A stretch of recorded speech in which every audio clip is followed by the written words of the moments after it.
Hello,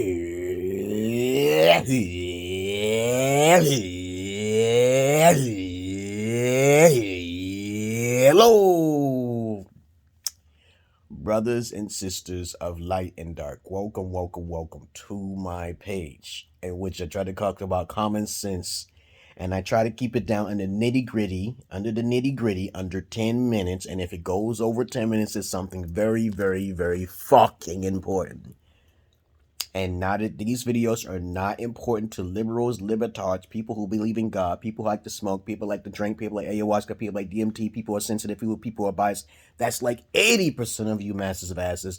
I do not care for subscribers, and I do not care for likes.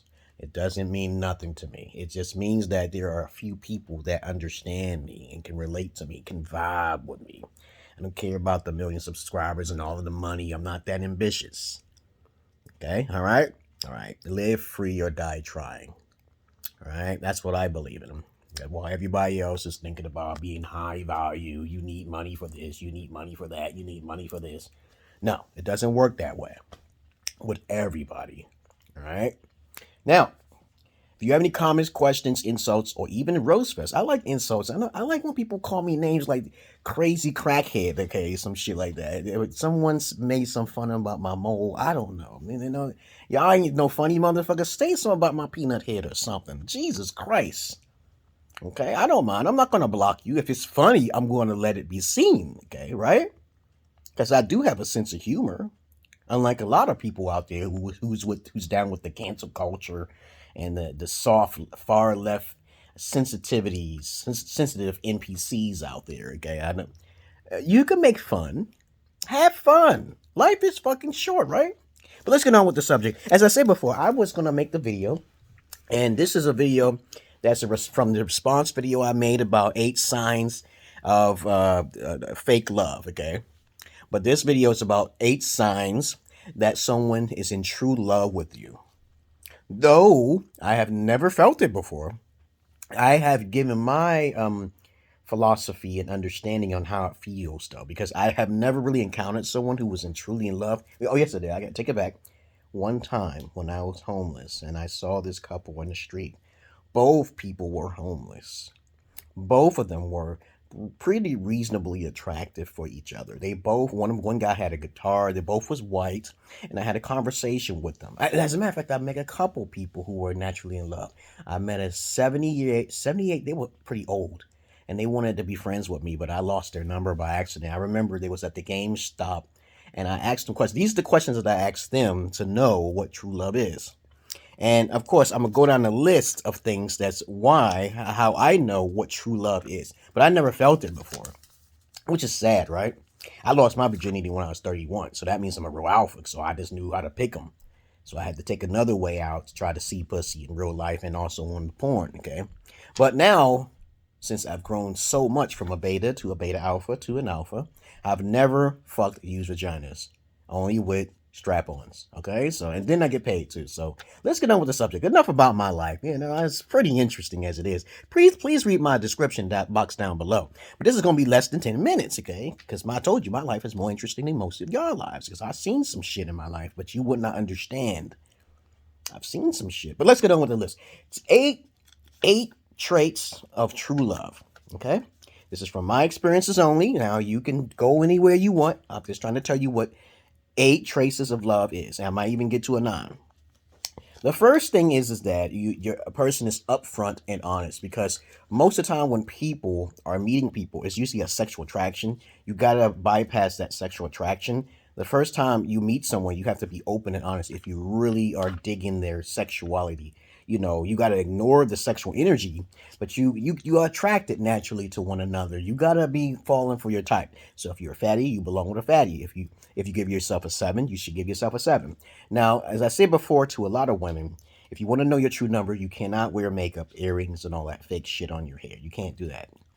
Okay, because real people can read through that little clown makeup you got on just to look pretty because of your insecurities, and that's not true beauty. I'm sorry, babies. True beauty is natural beauty, not cosmetic. All right. The first one is honesty and upfront. Anyone who's upfront with you already shows that they have a high level of interest in you.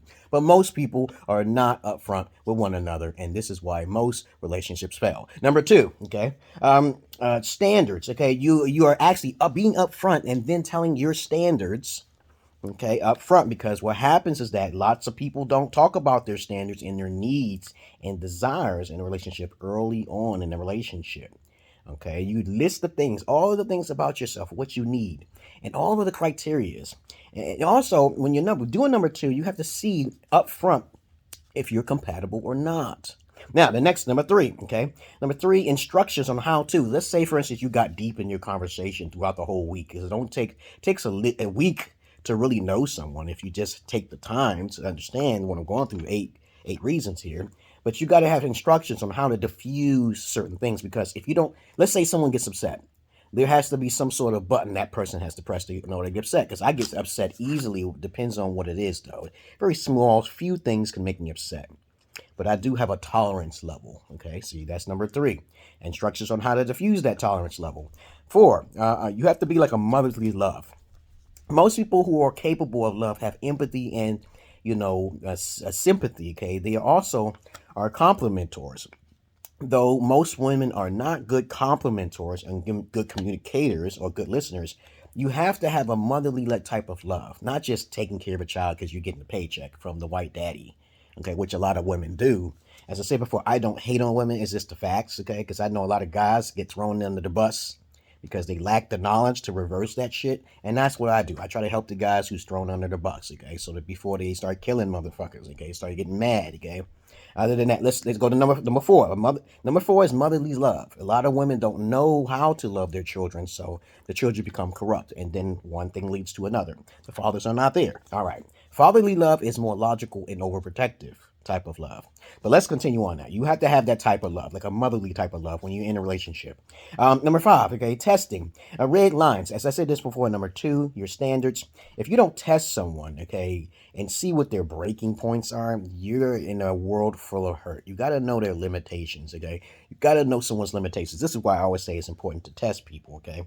And to put them through the ringer a little bit just to see. You could joke around, but not too much. You got to balance that shit out. Okay. Number six, emotional intelligence. Though most men have more emotional intelligence naturally from the start because of their hobbies and their competitiveness, their sportsmanship, and the things they like to do, women have to come up with more emotional intelligence in order to communicate with a man, compliment a man. So if a man calls you beautiful, you say that back to him. Women are not good at that. So I teach women how to say good things to men.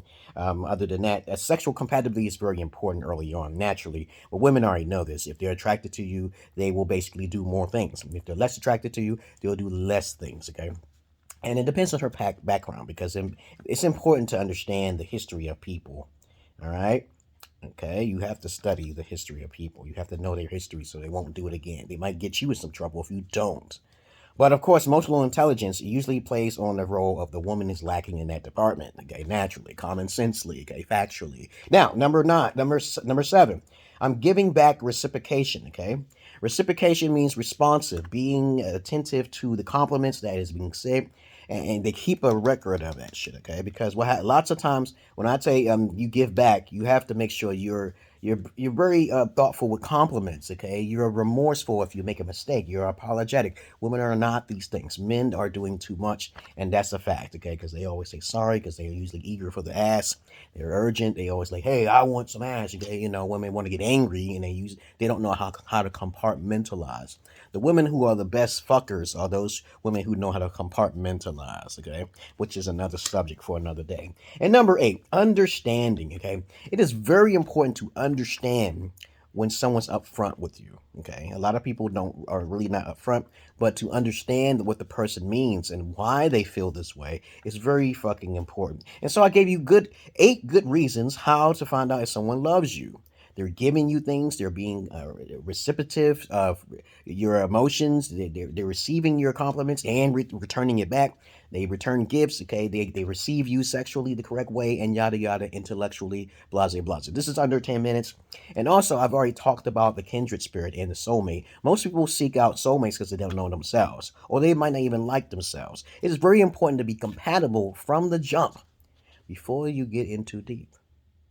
And I hope you like my video. I hope you got my message. Peace. Oh, that rhymed, didn't it?